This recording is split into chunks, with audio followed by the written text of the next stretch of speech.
నమస్తే. ఇవాళ చర్చ మొత్తం కవిత రాసిన లెటర్ మీద. సరే, ఈ లెటర్ కొంతమంది ఫేక్ కావచ్చేమో అంటున్నారు, కొంతమంది ఆమె రాసింది అంటున్నారు. ఆమె గతంలో రాసిన లెటర్స్ హ్యాండ్ రైటింగ్ చూస్తే యాజ్ ఇట్ ఈస్గానే ఆమె రాసినట్టుగానే కనబడుతున్నది. ఏదేమైనా ఆమె అమెరికానో ఇక్కడ వేరే దేశానికి వెళ్ళింది వాళ్ళ కొడుకు కాన్వకేషన్ కోసం. సో ఆ కాన్వకేషన్ అయిపోయింది, ఆమె తిరుగు ప్రయాణం అయింది. దుబాయ్లోనే ఎక్కడో ల్యాండ్ అయ్యి అక్కడ నుంచి మళ్ళీ హైదరాబాద్కి తిరిగి వస్తున్నట్టుగా కనబడుతున్నది. మధ్యాహ్నం తర్వాత ఆమె మాట్లాడరన్నది కూడా చూడాలి. కానీ ఇక్కడ ఉన్న బీఆర్ఎస్ పార్టీ నాయకత్వం మొత్తం అంతా సైలెంట్ అయితే మెయింటైన్ చేస్తున్నది. అసలు ఏం జరుగుతున్నది?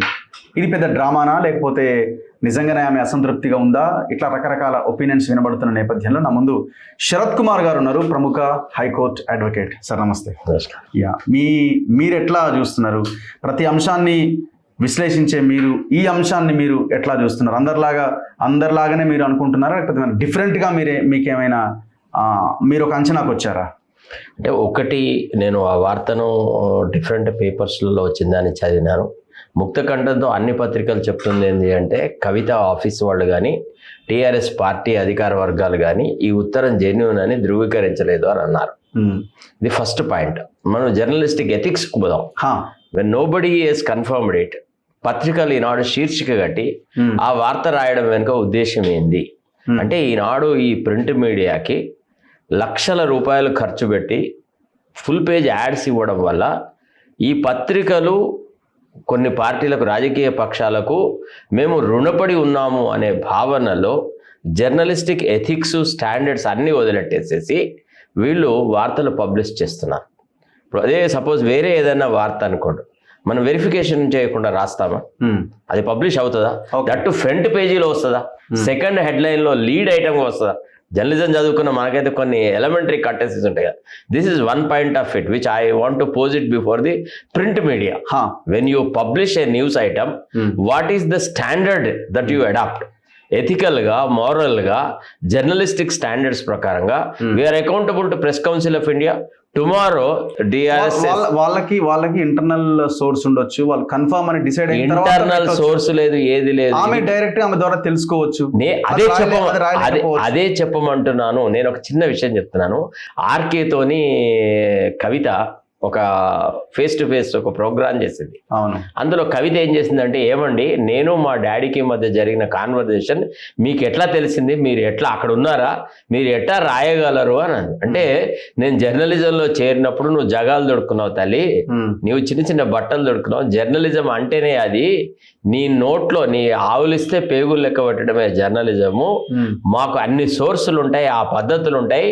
ఆ రకంగా నువ్వు చెప్పు, నీకు నీ తండ్రికి మధ్య కాన్వర్జేషన్ జరిగిందా లేదా? ఎన్నెన్నో జరిగి ఉండొచ్చు, ఎన్నెన్నో జరిగి ఉండకపోవచ్చు అని అన్నది. అప్పుడు వాడు చెప్పినాడు, రాధాకృష్ణ ఏమని, ఇట్లా కాదు, నువ్వు అట్లా మాట్లాడడానికి వీల్లేదు, ఎప్పుడు పత్రికల మీద అనవసరమైన అటాక్ చేయబోకు అనేటువంటి మాట మాట్లాడు. నేను ఇదే అడుగుతున్నాను. నువ్వు జర్నలిస్టిక్ స్టాండర్డ్స్ గురించి ఎన్ని మాట్లాడేవాళ్ళు ఈనాడు ఆ సోర్స్ వ్యక్తం చేయాలా? కవితనే పంపించి లేదా టీఆర్ఎస్ సోర్సెస్ వాళ్ళే పంపించి ఒక టీ కప్పులో ఒక తుఫాన్ని ఒక బహుళంగా దాన్ని పెద్ద ఒక అంశంలాగా తీర్చిదిద్ది ఇవాళ రాష్ట్రంలో ఏదైతే ఒక ఉద్యమం జరుగుతుందో, బీసీ, ఎస్సీ, ఎస్టీలు అంతా సమైక్యమై మాకు ప్రభుత్వంలో సమానమైన భాగస్వామ్యం కావాలా అని ఏదైతే ఒక ఉద్యమం చేస్తున్నారో, ఈ బీసీలు అందరూ విడిపోగలరు. ఈ ఉద్యమం ఏది పైకి రావద్దిగా. అంటే ఇప్పుడు ఈ ఫుట్బాల్ను ముగ్గురు ఆడతారు. ఇక బీజేపీ వాళ్ళు ఆడతారు, బీఆర్ఎస్ వాళ్ళు ఆడతారు, కాంగ్రెస్ వాళ్ళు ఆడతారు. అంటే వీళ్ళు మాత్రమే ఈ రాజకీయ క్షేత్రాన్ని మేము శాసిస్తాము అనేటువంటి ఒక యాంగిల్లో వచ్చి వేరే వాళ్ళ వైపు ప్రజలు ఎట్టు చూడకుండా ఉండడానికని ఆడుతున్న ఒక డ్రామా. నేను అడుగుతున్నాను, ఒక తండ్రికి కూతురు ఉత్తరం రాసిందే అనుకుందాం. ఎప్పుడో ఎల్కతుర్తిలో జరిగినటువంటి 2వ తారీఖు రాసిందండి. 2వ తారీఖు. మరి అప్పటి లెటర్ ఇప్పటి వరకు ఎందుకు దాన్ని లీక్ చేయలేదండి? ఎవరి ప్రయోజనాలు వాళ్ళకు ఉంటాయి, వాళ్ళ ప్రయోజనాలకు అనుకూలంగా వాళ్ళు లీక్ చేసుకుంటారు. అలా కాదు, అయినా తండ్రిని పోయి డైరెక్ట్ అడగొచ్చు కదా, డాడీ మరి ఇట్లా జరిగింది అది ఇదని. తల్లిదండ్రులు మాట్లాడతలేరేమో, అసంతృప్తిగా ఉన్నారేమో, ఆ మాటే చెప్పమాను. ఆ మాటే చెప్పమాను. నేను మా తండ్రి నుంచి విడిపోయినా నాకు బీఆర్ఎస్తో ఏం సంబంధం లేదు అని అంటే, మరి బీఆర్ఎస్ యొక్క యోగక్షేమాలను ఆశించి బీఆర్ఎస్ యొక్క పార్టీ మనుగడను దృష్టిలో పెట్టుకొని రాసింది ఆ ఉత్తరం. డాడీ డాడీ అని ప్రస్తావించిన అంశాలన్నీ కూడా బీఆర్ఎస్ పార్టీ ఏం చేస్తే రేపు ప్రజాదరణ పొందుతుంది, ప్రజల యొక్క విశ్వాసాన్ని చూరగొంటది, అంటే మాజీ ముఖ్యమంత్రి ఏ రకంగా తన నడవడికను మార్చుకోవాలా అనే అంశాల మీద ఆమె రాసింది కదా. అంటే ఆమె బీఆర్ఎస్కు శత్రువు కాదు. ఒక రకంగా బీఆర్ఎస్ యొక్క పురోగతిని ఆమె కోరుకుంటుంది.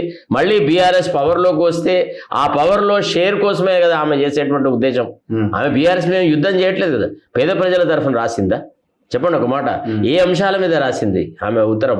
కేవలం మరి ముఖ్యమంత్రికి చెప్పిందా, అంటే మాజీ ముఖ్యమంత్రికి చెప్పిందా, డాడీ మీరు ఈరోజు రాష్ట్ర ప్రతిపక్ష నాయకుడు, మీరు శాసనసభకు ఒక్కసారి కూడా పోవట్లేదు, ప్రజల తరఫున ఒక్కసారి కూడా మాట్లాడట్లేదు, ఇది మీ యొక్క స్థాయికి తగ్గట్టు ప్రవర్తన కాదు. మాట్లాడింది కదా బీసీల రిజర్వేషన్ గురించి మీరు వర్గీకరణ మీద మీరు ఫోకస్ చేసి మాట్లాడలేదు. దయచేసి ఒక్కసారి నేను అడిగే ప్రశ్న అదొకటి కాదు, అంతకంటే ముఖ్యమైన అంశాలున్నాయి. నేను అడిగేది ఏంటంటే, ఆమె రాసేది ఉండే కదా మీ స్థాయికి తగ్గట్టు ప్రవర్తన ఇది కాదు. అయితే మీరు ప్రధాన ప్రతిపక్ష నాయకుడు హోదాలో ఉండండి, లేదంటే ఆ బాధ్యతలు వదిలిపెట్టుకోండి, లేకపోతే అందులో జీతభత్యాలను పరిత్యజించండి. ఈనాడు రాష్ట్ర ఆర్థిక వ్యవస్థ చాలా దీనంగా ఉన్న ఈ దిశలో ఒక మాజీ ముఖ్యమంత్రి, 2 సార్లు ముఖ్యమంత్రిగా పనిచేసిన వ్యక్తి, ఒక ఉద్యమ నాయకుడిగా చెప్పుకున్న వ్యక్తి, కేంద్రంలో మంత్రి పదవులు నిర్వహించిన వ్యక్తి, బాధ్యతారహితంగా అసలు శాసనసభకే రాకుండా జీతభత్యాలు తీసుకుంటున్నటువంటి ఈ అంశాన్ని ఆమె ఎందుకు ప్రస్తావించలేదు అనేది ఒక ప్రశ్న. ఫస్ట్ నేను అడిగేది. 2, కొన్ని బీసీల యొక్క మనుగడ మీద లేదా బీసీల యొక్క అభివృద్ధి మీద అంత కాంక్ష ఉంటే ఆమె వాళ్ళ తండ్రికి సలహాలు ఇవ్వాల్సింది కదా. డాడీ మరి మా అధ్యక్షుడిగా మీరున్నారు, వర్కింగ్ ప్రెసిడెంట్గా మన అన్నయ్య ఉన్నాడు, మరి నేను ప్రముఖమైన పాత్ర పోషిస్తున్నాను, ఈనాడు బీసీలు తమ న్యాయమైన భాగం కోసం పోరాటం చేస్తున్నారు కదా, వాళ్ళలో ఎవరికన్నా ఒక వర్కింగ్ ప్రెసిడెంట్ పోస్ట్ ఇవ్వచ్చు అని అడగొచ్చు కదా. లేదా మాదిగలకు పూర్తిగా అన్యాయం జరిగింది ప్రస్తుత ప్రభుత్వంలో, మాదిగలకు సరైన ప్రాధాన్యత ఇచ్చే ఉద్దేశంతోనే కదా ఆర్ఎస్ ప్రవీణ్ గారిని బీఆర్ఎస్లో చేర్చుకుంది. మరి ఆయనను ఒక ఆ సామాజిక వర్గంలో బాగా చదువుకున్న వ్యక్తి, మేధావి, తెలివిగలవాడు, పూర్తిగా తాను ఒక పార్టీకి అధ్యక్షుడిగా ఉన్న వ్యక్తి తన పదవిని కూడా త్యజించి బీఆర్ఎస్తో ముడిపడి బీఆర్ఎస్లో ఒక వెలిగి కొద్ది రోజులు మళ్ళా తర్వాత ఇప్పుడు తెరచాటు చేసినారు కదా. ఆయనను ఏ వేదికల మీదకి రానివ్వట్లేదు, ఎక్కడ మాట్లాడనివ్వట్లేదు కదా. మరి ఆయనకే ఆ వర్కింగ్ ప్రెసిడెంట్ పోస్ట్ ఇవ్వచ్చు కదా. ఎందుకు ఈ విషయాల మీద ఆమె రాయలేదు? అంటే నిజంగా నీకు బీసీల మీద ప్రేమ ఉంటే వాళ్ళకి భాగస్వామ్యం కల్పించడంలో నీ ప్రేమాభిమానాలు చూపెట్టు. అట్లాంటి రిక్వెస్ట్ ఏది చేయలేదు. ఇది అంత బోగస్ మొత్తం. ఇది మొత్తం డ్రామా. కలిసి చేస్తున్నదా ఇండివిజువల్? కేసీఆర్ తో కలిసే చేస్తుంది. వీళ్ళే పంచుకుంటారనమాట. వేరే వాళ్ళు ఎవ్వరు ఎక్కడికి చూడకుండా బీఆర్ఎస్ కు సంబంధించినటువంటి వర్కర్స్ అందరూ కొందరు కేసీఆర్ తో ముడిపడి ఉన్నారు. కేసీఆర్ నాయకత్వాన్ని నమ్మి కేసీఆర్తోనే ఉంటున్నారు. కానీ వాళ్లకు కేసీఆర్తో ఆడియన్స్ లేదు. వాళ్ళు కూడా కొంత అసంతృప్తికి గురయ్యే అవకాశాలు ఉంటుంది. కాబట్టి అట్లాంటి వాళ్ళను డైరెక్ట్గా ఇప్పుడు ఇంతకుముందు అధికారంలో ఉన్నప్పుడు అంటే, అరే నువ్వు పోయి హరీష్ని కలిసి నా దగ్గర రానన్నా, నీకు ఏ సమస్య ఉన్నా ముందు హరీష్తో మాట్లాడంటే మాట్లాడేవాళ్ళు. ఈనాడు ప్రతిపక్షంలో ఉన్న ఆయనే నీకు ఏదైనా సమస్య ఉంటే నువ్వు హరీష్తో మాట్లాడు లేకపోతే కేటీఆర్తో మాట్లాడు అంటే వాళ్ళు వినే అవకాశం ఉంది, వినేయకపోయే అవకాశం ఉంది. వాళ్ళలో కూడా ఒక ఆలోచన వస్తుంది, అరే అధికారంలో లేనప్పుడు కలవడా మమ్మల్ని, అధికారంలో ఉన్నప్పుడు కలవడు, అధికారంలో లేనప్పుడు కలవడు, అసలు ఈయన ప్రజలకు అనుకూలంగా లేడు, ప్రజలకు దగ్గరగా లేడు ఇతను ఏ పరిస్థితుల్లో కూడా అనేటువంటి అసంతృప్తి రాకుండా ఉండకోవడానికి వాళ్ళ వర్గాలను వాళ్ళు ఎప్పుడు ఒడిసి పట్టుకోవడానికని ఆడిన ఒక డ్రామా తప్ప ఇదంతా కేసీఆర్ ఆడిస్తున్న డ్రామా బా. ఇది కవితకంత తెలియలేదు, కేటీఆర్కి హరి అంతగా లేదు. తండ్రి కూతుర్ల మధ్య అసంతృప్తి వైరుధ్యం ఉందని ఒక చర్చ స్టార్ట్ అవడం అనేది కదండి. ఇది అంతా అవుతుందేనండి. ఆ కొంతమంది బీఆర్ఎస్ డ్రామా ఆడితే వేరే టైప్ డ్రామా ఆడతారు, ఈ టైప్ డ్రామా ఎందుకు? ఈ టైపు డ్రామా ఆడడం లోపల మాది ప్రజాస్వామ్యమైన పార్టీ అని, మాది పెద్ద దొరల పార్టీ కాదని, మా దగ్గర చర్చా వేదికలు ఉంటాయని, మేము ప్రతి అంశాన్ని క్షుణ్ణంగా పరిశీలిస్తామని చెప్పుకోవడానికి చేస్తున్న ప్రయత్నం. అది గుప్పెడు దొరలది, ఒక కుటుంబానికి సంబంధించిన పార్టీ. దానికి ప్రజలతో సంబంధం లేదు, ప్రజాహితము లేదు, ప్రజలకు దానివల్ల ఒరిగింది లేదు. చాలు వాళ్ళు ఉద్యమం చేసి తెలంగాణ రాష్ట్రం ఏర్పడడంలో వాళ్ళు ఎంత కృషి చేశారో అంతకు 10 అంతల మూల్యం తెలంగాణ ప్రజలు చెల్లించుకున్నారు. ఈనాడు కేసీఆర్ కుటుంబ సభ్యులు సంపాదించినంత సంపాదన ఏ రాజకీయ కుటుంబంలో సంపాదించినారు ఒకసారి చెప్పండి మీరు. దేశంలో కానీ ఎక్కడైనా కానీ ప్రపంచవ్యాప్తంగా ఆలోచించినప్పుడు కానీ మరి పోనీ తన సంపదలో ఏదో కొంత భాగం పేద ప్రజలకు ఇప్పుడన్నా ఇస్తున్నారా? ఇప్పుడు మొన్న అంత కోట్లు ఖర్చు పెట్టి ఆ ఎలకతుర్తి మీటింగ్ పెట్టారయ్యా. ఈనాడు రాష్ట్ర రైతాంగం అకాల వర్షాలతోని చాలా ప్రాంతాల్లో కూడా వరి ధాన్యం తడిసి సర్వనాశనం అవుతుంది. ఆనాడు అక్కడ సెమీ పర్మనెంట్ కన్స్ట్రక్షన్స్ అన్ని రేజ్ చేసినారు కదా, కోట్లు ఖర్చు పెట్టేసి. అట్లాంటివే జిల్లాల వారీగా కొన్ని షెడ్స్ కట్టించి రైతులు ఒక ధాన్యాన్ని తడవకుండా చేయటువంటి పని ఒక రాజకీయ పార్టీ చేయలేదా? వాళ్ళ దగ్గర అంత డబ్బులు ఉన్నాయి కదా. ఇవాళ టీఆర్ఎస్ పార్టీ బీద పార్టీ కాదు, నిజంగా నువ్వు ప్రజాసేవలోనే ఉన్నావు కదా. జిల్లాల వారీగా ఒక 10 చోట్ల ఇట్లా షెడ్స్ కట్టించేసేసి తడిసిపోకుండా ధాన్యాన్ని ఆ ప్రాంతంలో పెట్టడానికి అవకాశాలు కల్పించగలిగేటువంటి అంత ఆర్థిక స్తోమత ఆ పార్టీకి ఉంది. జిల్లాల వారీగా పార్టీకి ఆఫీసులు ఉన్నాయి, తర్వాత ల్యాండెడ్ ప్రాపర్టీస్ ఉన్నాయి. మరి అట్లాంటి పని ఎందుకు చేయలేదు? ఈ అక్కర్రాని మీటింగ్ ఎందుకు పెట్టినారు? లక్షలాది మంది ప్రజలను ఎందుకు జమ తీస్తున్నారు? మళ్ళీ అక్కడ ఆయన ఇచ్చిన సందేశం ఏందబ్బా? ఏంటిది? తెలంగాణ రాష్ట్రాన్ని ఉద్ధరించడానికి ఆయన ఇచ్చిన సందేశం ఏంది? అంత పేలవంగా జరిగిన ఆ ఉపన్యాసాన్ని చాలా బ్రహ్మాండంగా మాట్లాడారు. మీరు రేవంత్ రెడ్డి పేరే తీయలేదు, అది ప్రజలందరూ మెచ్చుకున్నారంటే నువ్వెన్నడూ ప్రజల మధ్యలో తిరిగినావు? నీకు ఏ ప్రజలు వచ్చి చెప్పినారు కేసీఆర్ ప్రసంగంలో ఈ భాగం మాకు నచ్చింది, ఈ భాగం నచ్చలేదు అని చెప్పగలిగిన అర్హత నీకు ఎక్కడి నుంచి వచ్చింది? ఏ రకంగా ఎవడు నీకు చెప్పినాడు? సోర్స్ ఏంది కదా? సోర్స్ లేకుండా ఎట్ట నమ్మేది? వాళ్ళ మనం జర్నలిజంలో ఉన్నాం, మనం ప్రతిదాన్ని మెటలర్జికల్ ప్రాసెస్లో వేడి వేసి దాని పవిత్రతను దాని నాణ్యతను సెలెక్ట్ చేస్తాం కదా. నేను అడుగుతున్నాను, ఒక తర్కంలో ఒక ప్రశ్న అడుగుతున్నాను, నీకు సోర్స్ ఏంది? ఎవడు నీకు చెప్పినాడు కేసీఆర్ ఉపన్యాసం అంత బ్రహ్మాండంగా సాగిందని? మేము ఆ రోజు లైవ్గా విన్నాం. ఏం లేదు ఆ ఉపన్యాసాల్లో, అంత గదే సొళ్ళ విషయాలు చెప్పినాడు. ఇప్పుడు ప్రభుత్వం ఫెయిల్ అయిందని చెప్పినాడు. అది అందరూ చెప్తున్నాడు. ఇవాళ మీరు గల్లీలో ఎక్కడికి పోయినా కానీ ఏ పాండాబ్బా దగ్గర పోయి ఇప్పటి ప్రభుత్వం యొక్క పాలన గురించి మాట్లాడితే అటర్ ఫ్లాప్ ప్రభుత్వం అని చెప్తున్నారు. ముఖ్యమంత్రిని బూతులు తిడుతున్నారు. ఆమె రాసిన లెటర్ లో బీజేపీని మీరు ఎక్కువగా ఫోకస్ చేయలేదు, కార్యకర్తలు అనుకుంటున్నారు బీజేపీ ఆల్టర్నేట్ అవుతుందేమో, బీజేపీ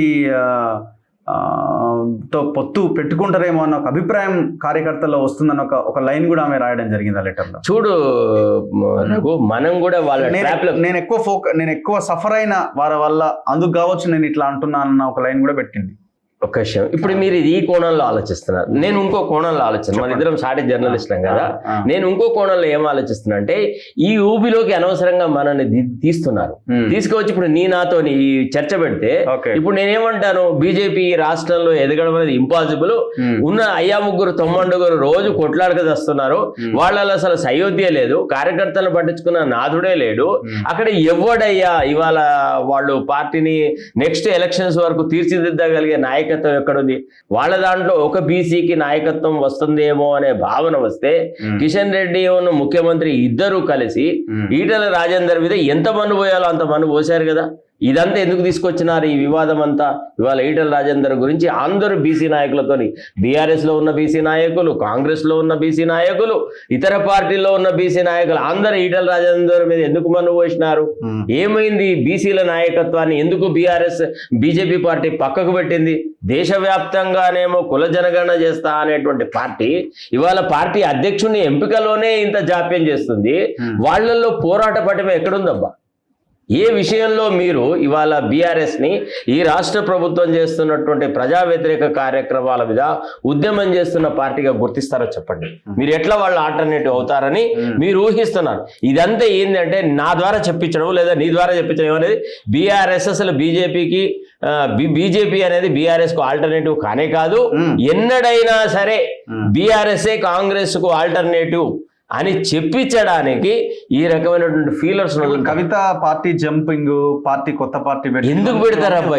ఆమెకి ఏం అన్యాయం జరిగిందని చెప్పి ఆమె పార్టీ జంపింగ్ ముఖ్యమంత్రి కావాలనుకుంటుంది. సరే, ఏది కావాలనుకుంటే తెలుసు కదా ఆమె గురించి, ఎంత మొండిగా ఆమె కావాలనుకుంటే ముందుకు వెళ్తుంది అన్నారు.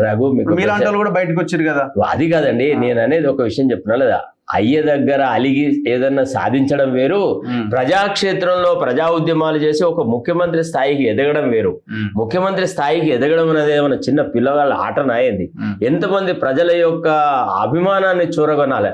ఆమెను ఏం చూసి ప్రజలు ఇష్టపడతారు? అంటే లిక్కర్ స్కామ్ లో ఇన్వాల్వ్ అయిందని ఇష్టపడతారా, లేదా ప్రజల కోసం పదవి త్యాగం చేసిందని ఇష్టపడతారా? ఆమెను ఎందుకు ఇష్టపడతారు? ఇప్పుడు ఫర్ ఎగ్జాంపుల్ కేటీఆర్, హరీష్ రావు అదో ఇదో అంటే ఆనాడు ఉద్యమ సందర్భంలో కూడా మేము మా పదవులను తృణప్రాయంగా వదిలెట్టినాము, ఒక్క కాలిస్తే రాజీనామా చేసినామని అన్నారు. మరి అట్లా కాదు కదా. పదవి కోసమని ఎంపీగా ఓడిపోతే ఎమ్మెల్సీ టికెట్ వచ్చే వరకు, ఎమ్మెల్సీ అయ్యే వరకు వాళ్ళ అయ్యను గొంతుకు పిసికి ఎట్టి పరిస్థితుల్లో ఎమ్మెల్సీ అయింది కదా. ఈమెకు పదవీల అలసత్వం ఎంత ఉన్నదో తెలంగాణ ప్రజలకు తెలుసు కదా. ఈమె నాయకత్వాన్ని ఏం చూసి ఇష్టపడాలి ప్రజలు? ఫలానా అంశం మీద ఈమె నిజంగా నిబద్ధత గల రాజకీయ నాయకురాలు అని ఇష్టపడాలా? పోనీ అవినీతి డబ్బుతోని కోట్ల రూపాయలు సంపాదించి, ఇప్పుడు ఆమె ఇల్లు చూస్తున్నారు మీరు ఒకసారి, ఒక ఇంద్ర భవనం. అవును, జూబ్లీ హిల్స్ ఇక్కడ మన బంజారాహిల్స్. మరి ఆమె ఏం చేసి సాధించింది? ఎట సంపాదించింది? చెప్పండి ఒక మాట. పోనీ బీసీలకు ఆమె ఓన్ జాగృతిలో ఇచ్చిన ప్రాధాన్యత ఏంది? పోనీ పార్టీ అధికారంలో ఉన్నప్పుడు ఎన్నడన్నా బీసీల గురించి మాట్లాడిందా? ఒక్క నాడన్నా కోసం పనిచేసిన బీసీలందరినీ కొట్టించిన తర్వాత వ్యతిరేకిస్తే కొట్టించిందా లేదా? ఇప్పుడు మన అతను ఎవరు, దాసరి శ్రీనివాస్, కాళోజీ టీవీ, శరద్ గౌడ్ ఇట్లా వీళ్ళందరినీ కొట్టించిందా? వాళ్ళైతే మనకు చాలా ఇదిగా చెప్పినారు కదా. సో నేను అనేది ఏంటంటే, ఏరు దాటినాక తెప్ప తగిలేసేటువంటి ఆలోచన సరళి ఉన్నటువంటి ఈమె ఈ రాష్ట్రంలో ఎన్నడూ ఒక రాజకీయ నాయకురాలుగా ఎదగలేదు. అసలు బీఆర్ఎస్ టికెట్ లేకుంటే, లేదా బీఆర్ఎస్ తో అనుబంధం లేకుంటే కవితను ఎవడు పట్టించుకుంటాడండి?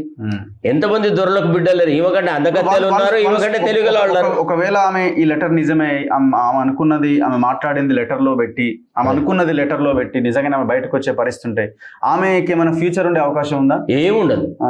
ఆమెకు రాజకీయంగా భవిష్యత్తు బీఆర్ఎస్ లో ఉన్నా లేదు, బీఆర్ఎస్ బయట ఉన్నా లేదు. ఆమెను ఒక లిక్కర్ రాణిగానే తెలంగాణ ప్రజలు గుర్తిస్తారు. ఆమె అంటుంది కదా, పూలే అంటుంది, అంబేద్కర్ అంటుంది. అరే బీసీలలో నాయకత్వం లోటు ఉన్నదని చెప్పి కవిత నాయకత్వం కోసం పోతారా అండి? ఎంతమంది ఉన్నారండి బీసీలలో లీడర్లు? మీరు కూడా బీసీనే కదా. మీరెందుకు, మీలో ఎందుకు ఉంది? కవితను రఘువును పక్క పక్కకు పెడితే కవితకు ఉన్న నాయకత్వపు లక్షణాలు ఏంది, నీలో లేనిదేంది? ఇవాళ ప్రజల యొక్క అంశాల మీద అనుదినము నిత్య నూతనంగా కొట్లాడుతున్నా మీకంటే కవిత ఏ రకంగా గొప్ప ప్రజానాయకురాలు అవుతుంది, లేదా ప్రజల సమస్యల మీద కొట్లాడే వ్యక్తి అవుతుంది? ఇవాళ ప్రాణాలను కూడా త్యజించి, ప్రాణాలను కూడా పట్టించుకోకుండా ఎన్నిసార్లు నిర్బంధాలు వచ్చినప్పటికీ ఇవాళ రియల్ ఎస్టేట్ మాఫియా గురించి కానీ ఇతర అంశాల మీద కానీ మీరు ఫోకస్ చేస్తున్నంత సీరియస్గా, మీరు ఫోకస్ చేస్తున్నంత రిస్క్ తీసుకొని ఆమె ఏ కొట్లాడిందని ఆమె నాయకురాలు, మీ బీసీలందరూ పోయి ఆమె నాయకత్వాన్ని ఒప్పుకోవాలి. ఒకసారి బీసీలలో ఏమన్నా ఆత్మవంచన చేసుకుంటారా? ఆ మాత్రం ఆలోచించారా? అరే మాకు ఈ నాయకురాలు. మీరు ఇప్పుడు అక్కడ మీరు వర్క్ చేసే వచ్చారు కాబట్టి, గవర్నమెంట్ లీడర్ గా, స్పెషల్ పీసీగా మీరు పనిచేసి వచ్చారు కాబట్టి, అసలు ఇందులో వీళ్ళ మధ్య గొడవలు ఉన్నాయన్నదాన్ని అంగీకరిస్తారు. అంత బోగస్, అది కూడా బోగస్. ఏది లేదండి. వీళ్ళ మధ్య ఎందుకు గొడవలు ఉంటాయండి? ఇప్పుడు ఎవడు వేటాడి వస్తాడు, మిగతా వాళ్ళందరూ కలిసి పంచుకొని తిన్నవాళ్ళు. చరిత్ర చెప్తుంది కదా సార్, రాజ్యంలో ఉన్న ఆ కుటుంబము ఎక్కడా కూడా చీలిపోయినదే కదా. వీళ్ళు రాజశేఖర రెడ్డి ఫ్యామిలీ కావచ్చు, ఇంకా అట్లా చరిత్రలో మీకు విషయం, ఉద్ధవ్ ఠాక్రే, మన బాల్ ఠాక్రే సార్, వాళ్ళకి వీళ్ళకి చాలా తేడా ఉంది సార్. వీళ్ళలో ఎంతో కొంత ఉద్యమ స్ఫూర్తి, ఉద్యమ నాయకత్వము, ఉద్యమంలో పార్టిసిపేట్ అయిన చరిత్ర ఓన్లీ వీళ్ళకు ఉంది. ఎవరికి? కేసీఆర్కు ఉంది, కేటీఆర్కు ఉంది, ఇంత హరీష్ రావుకు ఉంది. వాళ్ళ నాయకత్వంతో పోలిస్తే కవితను ఏదో తండ్రి చాటు పిల్ల లేదా తల్లి చాటు పిల్లలాగానే భావిస్తారు తప్ప ఆమెను ఏం చేసిన సందర్భం లేదు. చెప్పండి, తెలంగాణ ఉద్యమంలో కవిత చేసినటువంటి గొప్ప ఉద్యమం ఏమన్నంటే బతుకమ్మ అది ఇది అన్నది. అదేందండి? ముఖ్యమంత్రి కూతురు కాబట్టి. అసలు అంతేకాదు, ఈమె కవిత నాయకత్వము బలహీనపడుతుంది లేదా తెరమెరుగు అవుతుంది, ఈమెను వేరే వాళ్ళు షాడో చేస్తారు అని అంటే విజయశాంతి లాంటి వాళ్ళు ఎంతో మంది మహిళా నాయకులను తీసి విసిరి పారేస్తున్నారు. కవితకు నాయకత్వం లక్షణాలు లేవు. కవిత నాయకత్వాన్ని కేసీఆర్ పెంపొందింపజేసినాడు బిడ్డ మీద ఉన్న ప్రేమానురాగాలతో. అంతే తప్ప ఏ ఉద్యమం చేస్తుంది సార్? ఎక్కడ నిరాహార దీక్ష చేసింది, ఎక్కడ ఏం చేసింది? అంత అవుతుంది కదా. లిక్కర్ స్కామ్ వచ్చినప్పుడు పోయి ఢిల్లీలో పోయి మహిళా బిల్లు అది ఇది అని చెప్పి లొల్లి పెట్టింది. ఆమె అవసరాల కోసం మాట్లాడుతారు. ఇదంతా ఐడెంటిఫికేషన్ క్రైసిస్. ఇప్పుడు ఆమెను ఎవడు పట్టించుకోవట్లేదు. ఏదో కొంత పాపులారిటీ రావాలి, కొంత పబ్లిక్ అటెన్షన్ గేజ్ కావాలంటే ఇట్లాంటి చెత్త ఉత్తరాలు, ఇది ఎవడో ఏ జర్నలిస్టో రాసిచ్చి ఉంటాడు, దాని అంతా చదివి మనకు బాగానే అనుకూలంగా ఉందని చెప్పి కింద కవిత చేవరాలు పెట్టింది తప్ప అంత అవుతుంది. ఈ ఉత్తరాన్ని ఏం చేస్తుంది, మరి మా డాడీని అడుగుతానండి, ఇట్లాంటి ఉత్తరం రాస్తే పార్టీకి నష్టం జరుగుతుందో ఏం జరుగుతుందో ఒకసారి నేను మా డాడీ ఒపీనియన్ తీసుకున్న తర్వాత పబ్లిష్ చేద్దామని అంటే కేసీఆర్ దగ్గర పెడితే కేసీఆర్ లేజీ ఫెలో, ఓ వారం 10 రోజులు ఉంచుకొని ఏమై డాడీ నేను ఉత్తరం పంపిస్తున్నా, ఆయన ఫలానా ఆయన రాసి పంపించిన నా పేరు మీద, మరి చెప్పండి ఏదన్నా బాగుంటుందా లేదా అని అంటే పోనీలే నా పోరికింత అటెన్షన్ అయినా వస్తుందని చెప్పి కేసీఆర్ ఆమోదంతోనే ఈ ఉత్తరం ఎవడో రాసింది బయటకు వచ్చింది. ఈ అంశాల మీద పబ్లిక్ గా ప్రెస్ కాన్ఫరెన్స్ ఎందుకు పెట్టి మాట్లాడదు ఎవరు? కవిత. వాళ్ళ తండ్రిని కలవడానికి ఈమెకు మధ్య గోడలు ఏమున్నాయండి? ఇప్పుడు డాడీ అని చెప్పి మాట్లాడింది, కానీ పేద ప్రజల తరఫున ఏం మాట్లాడింది? ఎంతమందికి డాడీలు లేరు, ఎంతమందికి బిడ్డలు లేరు? ఏమో ఇప్పుడు వచ్చిన తర్వాత నేనే రాసిన అంటదేమో, దాంట్లో ఏముంది తప్పు అంటదేమో అనని సార్ అని ప్రజాక్షేత్రంలో వచ్చి ప్రజల తరఫున ఉద్యమాలు చేయమను, కొట్లాడమను. ఒకవేళ నిజంగా వాళ్ళ పార్టీ లోపల అంతర్గతంగా అన్ని విభేదాలు ఉంటే, పార్టీ ఐడియాలజీ బీద బలహీన వర్గాలకు అనుకూలంగా లేకపోతే ఆమె అంశాన్ని పార్టీ వేదికల మీద మాట్లాడాలా, పార్టీకి వేదికల మీద ఛాలెంజ్ చేయాలండి, ఆ నాయకత్వాన్ని ప్రశ్నించాలండి. అక్కడ ఏది చేయకుండా కలిసినప్పుడు అమ్మ బిడ్డ బాగున్నావా, డాడీ బాగున్నావా, ఆరోగ్యం కాపాడుకో, వేళ్లకు మందులు తీసుకోవాలేమో చాటుకు మాట్లాడుకుంటారు. మనని బేవకూఫులు చేయడానికి ఉత్తరాలు రాస్తారు. ఇదేంటానండి, దీన్ని మనం ఎట్లా యాక్సెప్ట్ చేస్తాము? విజ్ఞులైన జర్నలిస్టులు యాక్చువల్లీ అయితే మన జర్నలిస్టిక్ స్టాండర్డ్స్ ప్రకారం, ఎథిక్స్ ప్రకారంగా ఆమె వార్తను, ఆ ఉత్తరాన్ని ఎక్కడో 11వ పేజీలో ఇంత సింగిల్ కాలం కింద డిస్మిస్ చేసి ఉండేవాడు. అంటే as a tell you honestly, నేను ఈనాడులో పనిచేసిన, అన్నేళ్లు పనిచేసిన కదా, వార్త యొక్క ప్రాధాన్యతను బట్టి దాని యొక్క జాగా మనం కేటాయించాలి. రామోజీరావు గారు ఒకవేళ ఒక వార్తకి అనవసరమైన ప్రాధాన్యత ఇచ్చి ఫ్రంట్ పేజీలోనో లేదా సెకండ్ పేజీలో రాస్తే మా శంకరనారాయణకు రాసేవాడు ఏమని, శంకరనారాయణ నువ్వు మళ్ళీ జర్నలిజం కాలేజీలో చదువుకో, ఈ వార్తకి ఇంత ప్రాధాన్యతనా అని రాసేవాడు, ఆయన కామెంట్స్ రాసేవాడు. అంటే నీకు journalistic columns are very valuable. ఇవాళ సెకండ్ పేజీలో వాళ్ళు ఆ వార్త రాసినారంటప్పుడే మనకు అర్థం కావాలంటే ఇది motivated issue. There is nothing in this, is all humbug. మిగతా పార్టీల ఇన్వాల్వ్మెంట్ ఏమైనా ఉంటుందా ఆమె మీద? ఏముంటది? వేరే పార్టీల ఇన్ఫ్లుయెన్స్ ఏమైనా కవిత మీద ఉంటుందా? కాంగ్రెస్ తో కానీ BJP? She is a liability for anybody. ఎవరు పట్టించుకోరా? ఎవడు పట్టించుకోడు. కుష్టి రోగి వాడిని ఎవడన్నా కౌగలించుకుంటే ఎట్లా ఉంటుందో, కవితని ఏ పార్టీలో చేర్చుకున్నా వాడి పార్టీ సర్వనాశనం అవుతుంది.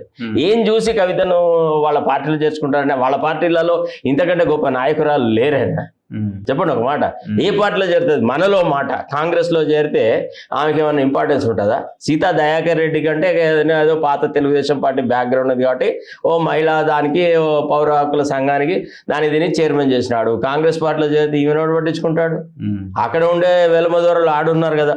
పోనీ బీజేపీ పార్టీలో చేరినారనుకో, ఆర్ఎస్ఎస్ భావజాలము అది ఇది అన్ని ఆ బ్యాక్గ్రౌండ్ ఉండాలి. తెలంగాణ బహుజన రాష్ట్ర సమితి అనేది పార్టీ పెట్టబోతుందని ఎవరొకరిద్దరు అంటున్నారు. చిత్తు ఎవడు పట్టించుకుంటాడే? అసలు బహుజనులకు ఆ పేరు వాడడానికి అర్హత లేదు. బహుజనులను సర్వనాశనం చేసినారు. ఆనాడు రాజయ్యను ఎప్పుడైతే ఒక అనవసరమైన కారణంతో బయట తీసి నెట్టి పారేసిన నాడు నిజంగా బహుజనుల పట్ల ఒక ప్రేమాభిమానం ఉంటే ఆనాడే మాట్లాడింది. డాడీ ఒక ఉప ముఖ్యమంత్రిని ఇంత చిన్న కారణాల మీద తొలగించవద్దు అనండి. పోనీ ఆయన మీద ఎంక్వైరీ పెట్టి నేరారోపణ ప్రూవ్ అయిందా? కాలేదు. నేరం ఆరోపణ ప్రూవ్ కాలేదు. ఆయన టికెట్ ఎందుకు డినై చేస్తారు? అదొకటి. ఇప్పుడు యువతల వైపు నుంచి ఎందుకు రెస్పాన్స్ లేదు? ఎక్కడి నుంచి? ఇటు కేసీఆర్, కేటీఆర్, ఇదంతా రాజకీయ ఎత్తుగడనండి.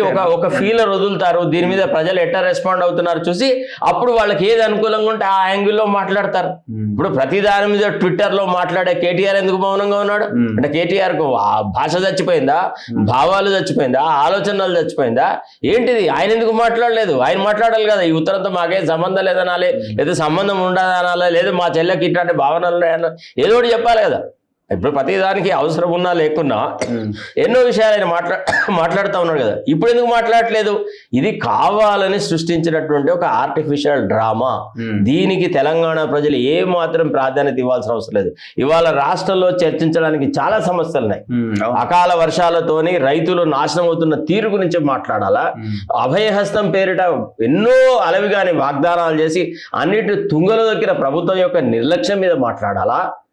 నిరుద్యోగులకు నిరుద్యోగ వృత్తి ఇస్తా అన్నారు, ఇవ్వలేదు, వాళ్ళను వంచినారు. ఫీజు రీఎంబర్స్మెంట్ ఉంది. బీద బలహీన వర్గాల వాళ్ళ విద్యార్థులు ఉన్నత విద్యలోకి పోవడానికి వాళ్ళకి అది ఒక ఆక్సిజన్ లాంటిది. ఫీజు రీఎంబర్స్మెంట్ నిధులు ఇంకా విడుదల చేయట్లేదు. దాని మీద మాట్లాడాలి ఎవడన్నా కానీ ఈ చెత్త విషయం మీద ఎందుకండి? అది ఏ రకంగా ప్రజాహితమైన కార్యక్రమం? కేటీఆర్, హరీష్ ఇద్దరు కలిసారు. ఇదంతా కూడా కలుస్తారు సార్, బావ బామ్మదులు కలుస్తారు. ఈ దాంట్లో ఏముందండి? వాళ్ళ మధ్య గొడవలు ఉన్నాయని ఎవడు గొడవ లేదు హరీష్ రావుకి కేసీఆర్ పొగ అంత అవుతుంది. మనకు ఒక ఇది ఉంటది, blood is thicker then water అని. గుప్పెడు మంది వీళ్ళంతా కలిసి మళ్ళీ పవర్ లోకి ఎట్లా రావాలనేది ప్లాన్ చేస్తున్నారు. అంతకంటే ఇతరత్రం లేదు. వాళ్ళు అధికారాన్ని వాడుకొని బాగా బక్కగా బలిసి మింగడానికి అలవాటు పడే వాళ్ళకి ఇప్పుడు అధికారం లేకపోయేటప్పటికి అసలు ఎట్లా అంటే ఒక రకంగా పానీ బినా మచిలి, నీళ్లలో తీసిన చేపలా కొట్టుకున్నారు తప్ప వాళ్ళకి ఎందుకండి, ప్రజలతో వాళ్ళకేం సంబంధం అండి? వాళ్ళు ఎంతసేపు మేం చేసిన కార్యక్రమాల బేసిస్ మీద మాకు ఓటు కావాలని అడగట్లేదు.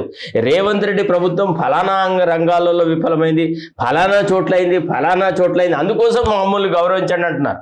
దరిద్రం ఏంది అని అంటే కాంగ్రెస్ పార్టీ హైకమాండ్కు బుద్ధి లేదు. కాంగ్రెస్ హైకమాండ్ ఏం చేయాల్సిందే ఇప్పుడు వాళ్ళు నాకు నిన్న రాహుల్ గాంధీ ట్విట్టర్ నుంచి బీహార్ లోపల వాళ్ళంట 2,500 రూపాయలు ప్రతి మహిళకి ఇస్తున్నారట. సో దాన్ని మీరు మీ ఛానల్ ద్వారా పెట్టండి అని రాహుల్ గాంధీ ట్విట్టర్తో నాకు పంపించినారు. నేను ప్రశ్న ఏమడుతున్నా అంటే తెలంగాణలో మీరు గదే 2,500 ఇస్తున్నారు కదా, ఇచ్చినారా? లేదు. మీరు కాంగ్రెస్ పాలిత రాష్ట్రాలలో మీరు చేసిన వాగ్దానాలను పరిపూర్తి చేయకుండా ఇతర రాష్ట్రాల్లో ఇవే రకమైన వాగ్దానాలు చేస్తే ప్రజలు నమ్ముతారా? మీరు మహారాష్ట్రలో 3,500 ఇస్తా అన్నారు, ఇచ్చినారా? లేదా ఢిల్లీలో డబ్బులు ఇస్తా అన్నారు, మిమ్మల్ని నమ్మినారా? నమ్మలేదు. సో మీ పరిపాలనా విధానం ఇంత లోపభూయిష్టంగా ఉన్నప్పుడు మిమ్మల్ని ప్రజలు నమ్మరు అనేటువంటి విషయం వాళ్ళు గ్రహించాలి కదా. ఇట్లాంటి అంశాల మీద మాట్లాడకుండా ఏదో కవిత ఏదో ఉత్తరం రాసింది అటా అనే తప్ప కవిత రాసినానని ఈమె చెప్పట్లేదు, రాసింది మాకు ఆ ఉత్తరం వచ్చిందని ఈయన చెప్పట్లేదు. మరి అప్పుడెప్పుడో రాసిన ఉత్తరానికి ఇప్పటి వరకు ప్రతిస్పందన ఎందుకు లేదు? ఆమె రేవనెత్తిన అంశాలతో ఏకీభవిస్తునో వ్యతిరేకిస్తునో లేదు, ఇది సాల్ బడే ట్రాష్, ఇదంతా సీరియస్ గా తీసుకోవాల్సిన అవసరమే కాదు, ఇది మా కుటుంబంలో సంబంధించిన వ్యవహారం ఇది అని అనుకుని ఉండొచ్చు. ఇదంతా motivated campaign, nothing is there and that. So నాకు ఇంతకుముందు మీరు చెప్తున్నారు ఈ సైబర్ క్రైమ్ లో నేను ఒక చిన్న ఇబ్బంది జరిగింది నాకు అని. ఏం జరిగింది అంటే అది పబ్లిక్ ఒక అవగాహన కోసం మనం అంటే ఏంటంటే యాక్చువల్లీ ప్రజల ముందు పెట్టాల్సిన అవసరం విషయం ఏంటంటే యాక్చువల్లీ నేను స్పెషల్ గవర్నమెంట్ పీరియడ్ గా పనిచేసిన సంగతి మీకు తెలుసు. చాలా మంది ఆఫీసర్లతో నాకు కాంటాక్ట్ ఉండేది, రిలేషన్షిప్, పరిచయాలు రకరకాలుగా ఉంటాయి. అందులో one of the nice officers with for whom I got lots of respect Shrimati Smita Sabharwal. ఆమె ఫేస్బుక్ నుంచి నాకు హలో అది ఇది అని ఒక మెసేజ్ వచ్చిందండి. వచ్చిన తర్వాత నేను జనరల్ గా ఫేస్బుక్ నుంచి చూడండి, నేను మీకు చూపెడతాను. మిస్సెస్ స్మితా సబర్వాల్. ఇప్పుడు ఇది పైన వస్తున్నది, రైట్, ఓకే. ఇక ఇది స్మితా సబర్వాల్, ఆమె ఫోటోలు, ఆమె పేరు, మ్యూచువల్ ఫ్రెండ్స్, వీటి రకరకాలుగా ముఖ్యమంత్రి పదవి. లాస్ట్ వీడియో ఎప్పుడుందండి చూడండి, లాస్ట్ ఇట్లా నడుస్తూనే ఎప్పటి నుంచో ఉన్నాయి. నేను నార్మల్ గా ఈ ఫేస్బుక్ లో ఇవేవి రెస్పాండ్ కాను. నార్మల్ గా నాకు అంత టైం ఉండదు. ఒకటి చాలా కావలసిన వాళ్ళు, తెలిసిన వాళ్ళు, కొద్దిగా పర్లేదు, okay right, these are the right people to deal with అని అనుకున్నప్పుడే వాళ్ళకి రెస్పాండ్ అవుతారు. దాని మీద నేను మేడం కాబట్టి నేను రెస్పాండ్ అయిన తర్వాత ఏమైంది, నాకు ఓ మెసేజ్ వచ్చేసింది. ఏమని మెసేజ్ అంటే ఫస్ట్ మెసేజ్ హాయ్ అని పెట్టినారు. అంటే ఓకే, నేను కూడా హౌ ఆర్ యూ మేడం అని మళ్ళీ నేను పెట్టినాను. తర్వాత fine madam, I mean USA, నేను యుఎస్ఏలో ఉన్నాక వచ్చింది మెసేజ్, ఇవాళ కాదు నిన్న కాదు, మొన్న అమెరికాలో ఉన్నప్పుడు. సెండ్ మీ యువర్ నెంబర్ అని అంటే నేను ఆ నెంబరు ఆమెకు పంపించినాను. దాని తర్వాత గుడ్ ఆఫ్టర్నూన్ అని మళ్ళా మెసేజ్ పెట్టింది. Thank you madam, I'm back in India, I was on vacation in USA, return yesterday, if time permits watch my YouTube channel. ఇది నేనేదో పెట్టాను. ఆ తర్వాత మా ఇద్దరు మగ్గ చేసిన తర్వాత ఒక మెసేజ్ వచ్చింది. One of my friend Santosh Kumar from CRPF will call you, I have forwarded his number to you. He is a CRPF officer. He is on transfer. He is selling the household furniture items on second hand basis. All items are on good and price is very cheap. You can take if you like. Don't miss అని నాకు message పెట్టింది. ఆ తర్వాత ఏమైందంటే ఆ number గల officer నాకు phone చేసినాడు. ఫోన్ చేసిన తర్వాత వాడు చాలా సేమ్ నెంబర్ నుంచి ఫోన్ వచ్చింది, ఆమె ఇచ్చిన నెంబర్ నుంచి. అయితే ఫోన్ చేసి వెంటనే వచ్చిందా, కొద్దిసేపు అయిన తర్వాత ఆఫీసర్ ఫోన్ చేసి సార్ మరి ఒక మేడం నెంబర్ దియా అది ఇది అని మాట్లాడినాడు. వాడి దీనజనగా ఆలోచించిన తర్వాత నేను కూడా పోలీస్ డిపార్ట్మెంట్ హిందీలోనే మాట్లాడినప్పుడు నాకు కూడా ఏమనిపించింది, నేను పోలీస్ డిపార్ట్మెంట్ తరఫున రిప్రజెంట్ చేస్తున్నాను, స్పెషల్ గవర్నమెంట్ పీరియడ్ గా ఉంటాయి, జనరల్ గా ఆఫీసర్లకి ఇట్లా ట్రాన్స్ఫర్లు అయితే సమస్యలు ఉంటాయి, నాకు ఆ వస్తువులు ఉపయోగపడేటివి ఏం కాదు, మాది పెద్ద ఇల్లు కదా. సో నేను ఏదో అట్లా వారేసేసి ఓ నెపంతో వాడికి ఇంత 4 డబ్బులు ఇద్దాం అనే ఉద్దేశంతో వాడు సామాను కొనాలని నాకు లేదు. ఇప్పుడు విషయం ఏంటంటే వాడి నెంబర్ నుంచే మళ్ళా నాకు వాడు ఏం చేసినాడు, ఆ ఆఫీసరు సంతోష్ కుమార్ అనే అతను మళ్ళా నాకు ఒక్క నిమిషం వాళ్ళు ఏం చేసినాడు, ఆ ఆర్టికల్స్ అన్నీ ఏమేమి ఉన్నాయో ఇవన్నీ ఇగో ఈ రకంగా వాడు మొత్తం కంప్లీట్గా ఈ ఆర్టికల్స్ అన్నీ ఫోటోలు పెట్టినాడు. ఫోటోలు పెట్టేసేసిన తర్వాత ఇగో ఇట్లా పెట్టినాడు, ఈ ఆర్టికల్స్ ఇవన్నీ ఇట్లా ఉన్నాయి, ఇది ఇది ఇది అని చెప్పేసి పెట్టినాడు. ఇవన్నీ పెట్టేసినాడు అట. పెట్టేసేసిన తర్వాత అది ఇది అని అంటే నేను సరే పోనీలే, ఇది మనకే ఉపయోగపడదు. నా ఇంట్లో వాషింగ్ మిషన్ లేదా, నాకు ఏసీ లేదా, ఏముంది, మా ఇంట్లో ప్రతి రూమ్లో ఏసీ ఉంటుంది, మాకు ప్రతి పోర్షన్లో కిచెన్ రూమ్స్ ఉంటాయి, మాకెందుకండి, నేను I very well of position, నాకు ఇది అవసరం లేదు, పోనీలే వాడికి హెల్ప్ చేద్దామని. తర్వాత నాకు ఓన్లీ 2 months యూజ్ చేసిన సార్ నాకు ఫ్రీ హోమ్ డెలివరీ ఇస్తా, మా సిఆర్పిఎఫ్ ట్రక్లోనే పంపిస్తాను అన్నాడు. సో ఇది పోలీసు అతను మాట్లాడిన తీరు కూడా అట్టనే ఉంది. సరే పోనీలే అని చెప్పేసి అతనికి ఏం చేసినాను నేను, అతను నాకు బ్యాంక్ డీటెయిల్స్ పెట్టినాడు. State bank of India account number వచ్చేసి 440857642200 అనేది, ఐఎఫ్సి కోడ్ కూడా పెట్టినాడు. అకౌంట్ నేమ్ వచ్చేసేసి వినీత్ కుమార్ అని చెప్పి పెట్టినాడు. అతనితో నాకు 10 డబ్బులు పంపించాడు. నేను డ్రైవర్తో అతనికి 10,000 రూపీస్ పంపించారా? వినండి, ఇంటర్నల్లీ చాలా మంది ఆఫీసర్స్ హెల్ప్ తీసుకుంటారు, మేము కూడా వాళ్ళకి ఇస్తా ఉంటాం. మేము నార్మల్ గా మేము వాళ్ళని సస్పెక్ట్ చేయము. ఇప్పుడు even today I have resigned long back, నా రఫ్లీ అబౌట్ 3 years అయింది. ఇప్పటికీ నాకు ఎంతో మంది ఆఫీసర్లు నాతో కాంటాక్ట్ లో ఉంటారు. ఏదైనా ఆర్థికమైన లావాదేవీలు ఉంటే, అవసరం ఉంటే ఆ హెల్ప్ అడుగుతారు, నేను ఇస్తాను. నార్మల్ గా ఇది మానవ సహజం, మనిషి కష్టాల్లో ఉన్నప్పుడు ఏదైనా సాయం చేస్తాం. ఆ తర్వాత ఏమైందంటే మళ్ళీ నాకేం చేసినట్టు, సార్ నాది ఇక్కడ నుంచి రిలీజ్ కావాలంటే నాకు ఒక 20,000 రూపీస్ మళ్ళీ పంపించండి సార్ అని చెప్పి మళ్ళీ పంపించాడు. నేను డబ్బులు పంపించినాక కూడా నాకు డబ్బులు రాలేదు అని అంటే బ్యాంక్ స్టేట్మెంట్ తీసుకొని నేను పంపించిన మాట వాస్తవము, ఇది సంగతి అని చెప్పేసి మళ్ళీ వాడికి బ్యాంక్ స్టేట్మెంట్ కూడా పంపించినారు. బ్యాంక్ స్టేట్మెంట్ పంపించిన తర్వాత ఏమైంది, మళ్ళా నిన్న నాకు ఏం చేసినాడు, ఇది ఒక QR కోడ్ పంపించి దీనికి ఒక 21,000 కట్టమని అన్నాడు. నెక్స్ట్ డే నిన్న. అయితే నేనేం చేసినాను, సరేలే వీడు ఏదో పోనీ మా ఆఫీసరే కదా, ఏం పెద్ద ఫరక పడుతుందని చెప్పి దీనికి నేను 21,000 పంపించే ప్రయత్నం చేసిన. పంపిస్తే ఇది సస్పిషియస్ అకౌంట్ అని చెప్పి పోలీసు వాళ్ళు ఏం చేస్తున్నారు, నా అకౌంట్ను ఫ్రీజ్ చేస్తున్నారు, ఆ అమౌంట్ కూడా వాడికి చేరకుండా చేసి పారేస్తున్నారు. సో వీడు నాకు పదే కాల్ చేస్తున్నాడు, ఈ క్యా హువా సాబ్, పైసే క్యా హై, అది ఇది అని అంటే నేను అప్పుడు ఏం చేసినాను, మళ్ళీ యాక్సిస్ బ్యాంక్ వెళ్ళి అసలు యాక్చువల్లీ ఏం జరిగింది, నేను డబ్బులు పంపించినా కదా అదేటా జరిగింది అని చెప్పి వెళ్తే యాక్సిస్ బ్యాంక్ వాళ్ళు నా స్టేట్మెంట్ ఇచ్చినారు, నా బ్యాంక్ స్టేట్మెంట్, నా దగ్గర ఎంత అమౌంట్ ఉంది ఏమైంది అనేది. అట్లా నా ఈ పర్టికులర్ ఈ కంప్లైంట్ ఏంటంటే 2080500500363398 అనే దాంట్లో ఎన్సిఆర్పి వాళ్ళు ఒక కేసు బుక్ చేసేసి ఇది సస్పిషియస్ అకౌంట్ అని నా దగ్గర ఉన్న అమౌంట్ను విత్హోల్డ్ చేసేసి నా అకౌంట్ను ఫ్రీజ్ చేసినారు. నేనేం చేసినాను, అప్పుడు ఎప్పుడైతే ఇది జరిగిందో బ్యాంకులో ఈ విషయం నాకు క్లారిటీ రాగానే నేను ఆఫీసర్కి ఫోన్ చేసిన, నీకు బుద్ధి ఉందా, నువ్వు పోలీస్ డిపార్ట్మెంట్లో ఉండి నువ్వు ఎట్ట నాకు ఒక గేమింగ్ యాప్ యొక్క ఇది పంపిస్తావు, నీకు నీ వల్ల నాకు సమస్యలు వచ్చినాయి కదా, నా అకౌంట్ ఫ్రీజ్ చేస్తున్నారు, నేను సమస్యలు ఉన్నాయి, నై शरद साहब आप कुछ भी नहीं समझना, मेरे से वजह से वो प्रॉब्लम हुआ ना, वो प्रॉब्लम मैं कल सुबह में तक आपको रिजॉल्व करके दूंगा, आप మేడం కు మత్ బోలి అన్నాడు. సరేలే పాపం వాడే సరే, స్మితా సబర్వాల్కి ఎందుకు ఈ చిన్న విషయాలు చెప్పాలి. అప్పటికి నేను వాడికి 31,000 ఇచ్చున్నా, ఇంకా 21,000 వాడికి నేను పంపించడానికి ట్రై చేసిన ఆనెస్ట్గా, పోనీలే మా ఆఫీసరే కదా అని. తర్వాత ఇంకోటి ఏంటంటే వాడు భారతదేశం జెండా పెట్టుకున్నాడు, ఏదో మామూలు లా కాదు. వాడి అకౌంట్ డీటెయిల్స్ కనుక మనం చూస్తే ఇది అంతా ఎక్కడ కూడా మనకు అనుమానం కలిగించేలాగా దిగ చూడండి. ఇప్పుడు ఇంత ఉన్నప్పుడు మనము తర్వాత మేడం ఉంది, డబ్బులు మరి ఏమన్నాడు వాడు, ఏమనలేదు. ఆ తర్వాత నిన్న రాత్రి నేను ఏం చేసినానంటే, ఏమైనా నువ్వు సరుకులు పంపిస్తా అన్నావు, డబ్బులు తీసుకున్నావు అంటే, నై సాబ్ కిసి और दोस्त से जो है ट्राई करके मेरे 21,000 भेजा అన్నాడు. అంటే నేను ఇంకా నీకు ఏం డబ్బులు పంపించాను, ఆల్రెడీ నా అకౌంట్ ఫ్రీజ్ చేసినావు, అట్టనే నీకు పంపించే ప్రయత్నం చేశాను, నా ఫ్రెండ్ అకౌంట్ కూడా ఫ్రీజ్ అవుతుంది, వాడికి సఫర్ అవుతుంది. I won't send any money hereafter, don't tell me all these things, you just either send the products or you return my money అన్న. నై సాబ్ కల్ సుబహ మే తక్ జో హై मैं प्रॉब्लम रिजॉल्व करूंगा, आपका अकाउंट मैं डिफ्रीज कराऊंगा అని చెప్పినాడు. చెప్పేసేసి ఏం చేసినాడు అంటే, ఈరోజు మార్నింగ్ నుంచి ఆ ఫోన్లో మనం ఫోన్ చేస్తే రెస్పాండ్ అవ్వట్లేదు. నిన్న రాత్రి నేనేం చేసినా, స్మితా సబర్వాల్ నెంబర్ ఏదైతే ఉందో ఆమె నెంబర్ మీ దగ్గర ఉందా? ఉంది. అయితే ఆమె నెంబర్కు నేను మెసేజ్ పెట్టినా, ఏమని, మేడం ఇట్లా నీ వాడు ఎవరు ఆఫీసర్, వాడు మీ ఆఫీసర్ ఇట్లా చేసినాడు, వాడు ఇట్లా పెట్టాను, madam good evening, is it good time to call you, Santosh Kumar after collecting money is not responding అని మెసేజ్ పెట్టిన. వాట్సాప్ నెంబర్ ఇది, వాట్సాప్ నెంబర్ ఇది చూడండి, ఇది ఇక్కడ కనబడుతుంది బొమ్మ చూడండి. ఉంది కదా, అది చూపెట్టిన తర్వాత I will call you in the morning, I'm busy now అని రాసింది. మరి ఆమెనేనో కాదు అది కాదు నేను అనేది. నేను I'm not blaming Smita Sabharwal at all, that is not my intention. She is in a very important position. Her name is likely to be used by many people.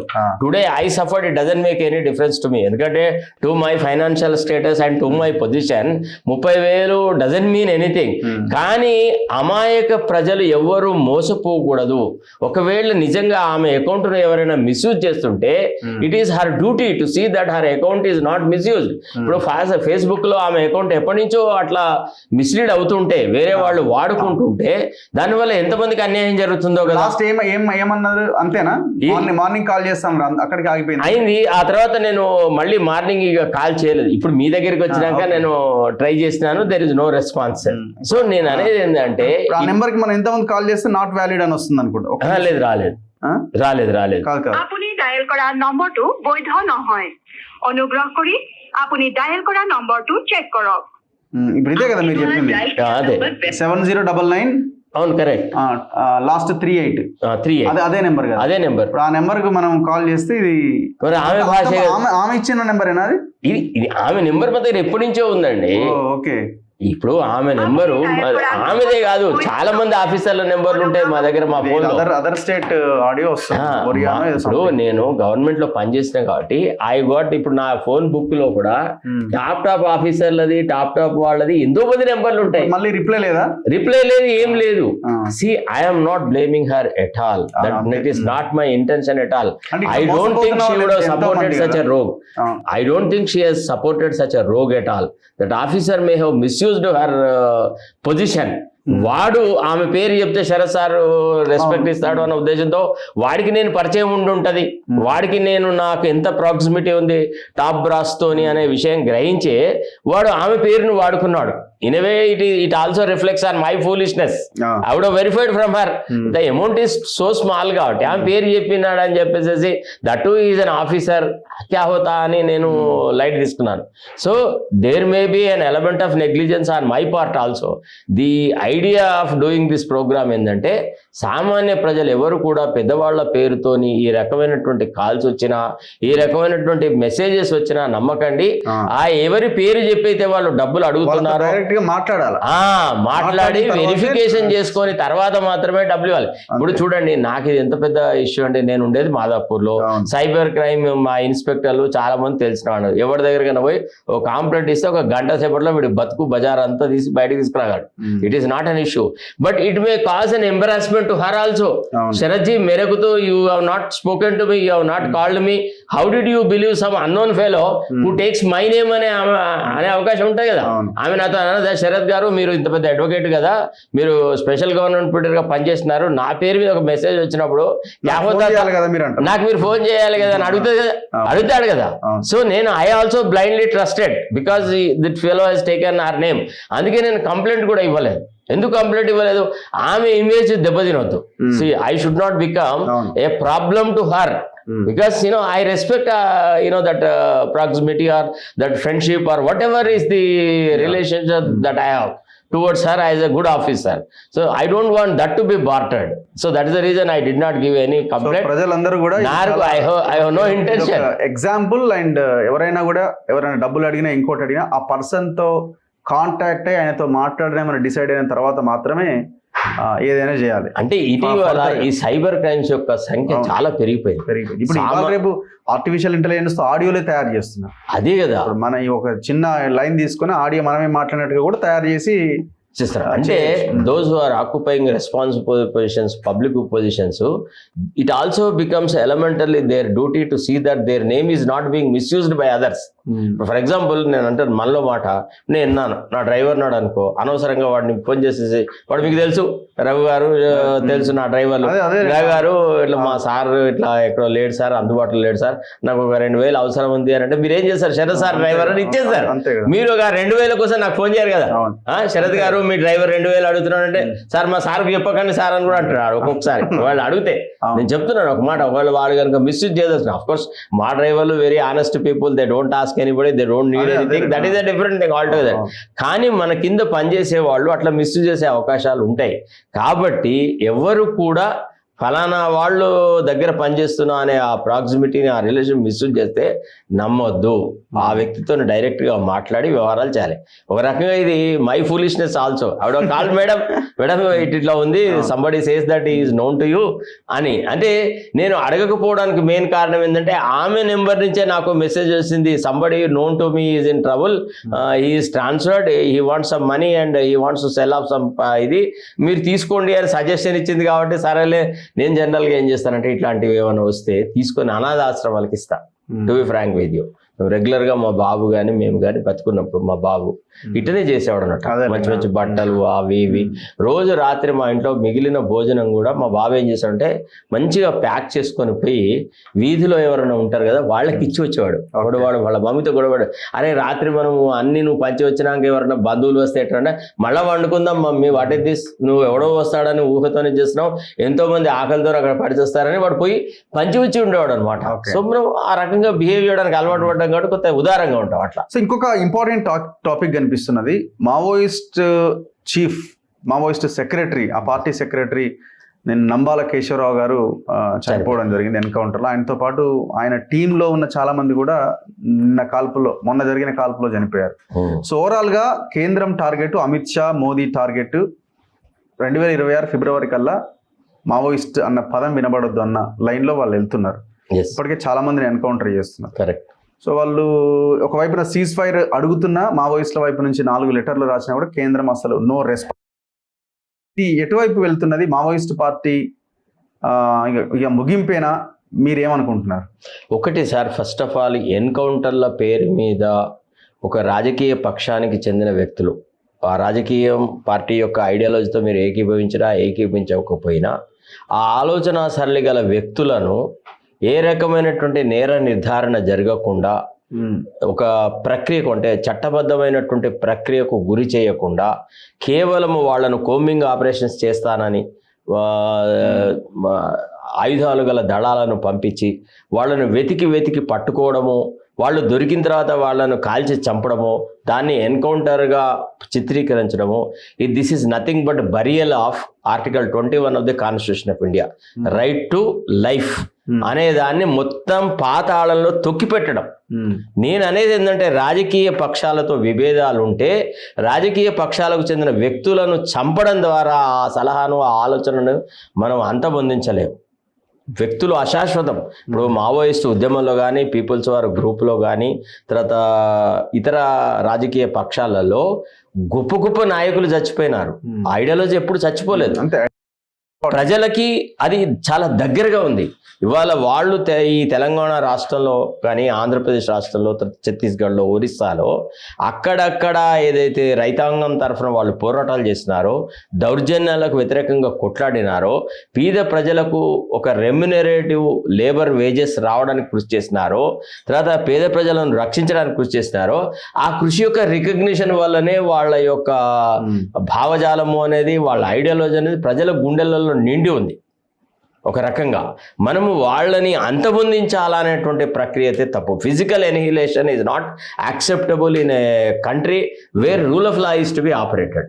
మేము ఫలానా తేదీ లోపల మావోయిస్టులు అందరినీ తుడిచి పారేస్తాం, అందరినీ చంపి పారేస్తామని కేంద్ర హోంమంత్రి ఏదైతే లోక్సభలో ప్రకటించినాడో ఆనాడే ఈ దేశంలో ఉన్న న్యాయ వ్యవస్థ రెస్పాండ్ అవ్వాల్సింది. How can you kill somebody by without subjecting them to any judicial process అని అడగాల్సింది. ఇవాళ ప్రతి అంశం మీద సుమోటో కేసులు తీసుకొని టేకప్ చేస్తున్న సుప్రీంకోర్టు కానీ, హైకోర్టు కానీ, ఆ సంబంధిత హైకోర్టులు కానీ చివరికి రాష్ట్రపతి బిల్లులు ఎప్పుడు ఆమోదం తెలపాలన్న దాని మీద కూడా రియాక్ట్ అయింది. అట్లాంటి సందర్భాల్లో ఇంతమంది యువకులను, ఇంతమంది వ్యక్తులను ఏ ప్రాసెస్ లేకుండా ఫటఫట చంపుతుంటే అసలు the supreme court being the sentinel and the qui అంటారు, అంటే it is the protector of the fundamental rights of the citizens. Why is the supreme court is silent? Why are the high courts are silent on all these issues? Why should not be there any kind of preliminary verification whether there was any encounter at all? అసలు వాళ్ళు పోలీసుల మీద కాల్పులు జరపడానికి ప్రయత్నం చేస్తారు. వాళ్ళు ఉన్నది గుప్పెడు మంది, వీళ్ళేమో బలగాలతోనే వందలాది మంది ఆర్ముడు వాళ్ళు పోతున్నప్పుడు వాళ్ళు న్యాచురల్గా అంతమందిని చూస్తే సరెండర్ అవుతారు కదా. వాళ్ళు ఎక్కడ వీళ్ళ మీద అటాక్ చేస్తారండి? అక్కడ ఇద్దరు, ఒక సామాన్యుడి మీద ఒక బలగం పడుతున్నప్పుడు వాళ్ళు మా మీద ఎదురుకాల్పులు జరిపారు అనేది చాలా ఆర్టిఫిషియల్ మాట. అది దాన్ని నమ్మశక్యంగా లేదు. పోలీసులు కూడా చనిపోయిన సందర్భాలు ఉన్నాయి కదా, అప్పుడు కూడా ఇంత గట్టిగా మీరు మీలాంటి వాళ్ళు మాట్లాడతారా? సార్ మీకు ఒక విషయం చెప్పాను సార్, ఏ అంశం మీద మాట్లాడడానికి కూడా ఒక సమయం ఉంటుంది సార్. ఇప్పుడు చిన్న చిన్న ఇన్సిడెంట్ల మీద పెద్దగా గొంతెత్తి మనం మాట్లాడడం కదా. ఇవాళ ఒక ప్రక్రియ ప్రకారంగా, ఒక ఫేజ్ వైజ్గా, ఇప్పుడు ఇటీవలి కాలంలో ఎన్ని ఎన్కౌంటర్లు జరిగాయి, ఎంతమందిని చంపి పారేయడము చాలా గొప్ప పని, దేశ సౌభాగ్యం కోసమే చేస్తున్నాం, దేశ ప్రగతి కోసమే చేస్తున్నాం, మావోయిస్టులను ఏరిపారేస్తున్నాం అనేటువంటి మాట మాట్లాడినప్పుడు కదా దీనికి రైవల్ పాయింట్ ఆఫ్ వ్యూ వస్తుంది. ఇవాళ కేంద్ర హోంమంత్రి డైరెక్ట్గా, బాహాటంగా, నిర్లజ్జగా పార్లమెంట్ వేదికగా మేము అందరినీ ఎన్హిలేట్ చేస్తామని అన్నాడు. అక్కడ కదా మనం రేజ్ చేసిన ఆబ్జెక్షన్, అక్కడ కదా అది తప్పు. నువ్వు పట్టుకోవాలా, వాళ్ళు చేసినటువంటి నేరాల మీద వాళ్ళ మీద కోర్టులలో విచారణ జరపాలా. వాళ్ళు నేరస్తులను నిరూపణ తర్వాత వాళ్ళకి అందరికీ మరణశిక్ష పడుతుందా? నేరంలో ఉన్న వాళ్ళందరికీ మరణశిక్ష అయితే పడదు కదా. నీకు డే లైట్ మర్డర్ చేసిన వాళ్ళకే మరణశిక్ష పడట్లేదండి. అలాంటప్పుడు ఇంతమందిని చంపే అధికారం రాజ్యానికి ఎక్కడ ఉంటుందండి? ఇది ఒక రకంగా పౌర సమాజం ఆలోచించాలా, ఆలోచన గల వాళ్ళు అందరూ దీన్ని ప్రశ్నించాలా. ఇవాళ మన పిల్లలేమో మంచిగా చక్కగా చదువుకోవాలి, మంచిగా సాఫ్ట్వేర్ ఇంజనీర్లు కావాలి, అమెరికాలో పోవాలి. వేరే వాళ్ళ పిల్లలేమో బీద ప్రజల కోసం కొట్లాడాలా, శ్రీకాంతాచార్యులు కావాలి, వాళ్ళ ఆత్మ బలిదానాలు చేసుకోవాలి, దొరలు వచ్చి రాజ్యం వెళ్ళాలా. ఇది రాజకీయ నీతి ఏమండి? ఓ పద్ధతి అనేది ఒకటి ఉంటుందా లేదా? నేను అనేది ఏంటంటే ఏమీ జరగదండి. కావాలంటే వాళ్ళు కొంతమంది వ్యక్తుల్ని చంపేస్తారేమో, జరుగుతుందేమో, కానీ రాజ్యం ఎప్పుడైతే హింసా మార్గాన్ని ఎన్నుకుంటుందో ప్రజల్లో తిరుగుబాటుతనం దానంతట అదే వస్తుంది.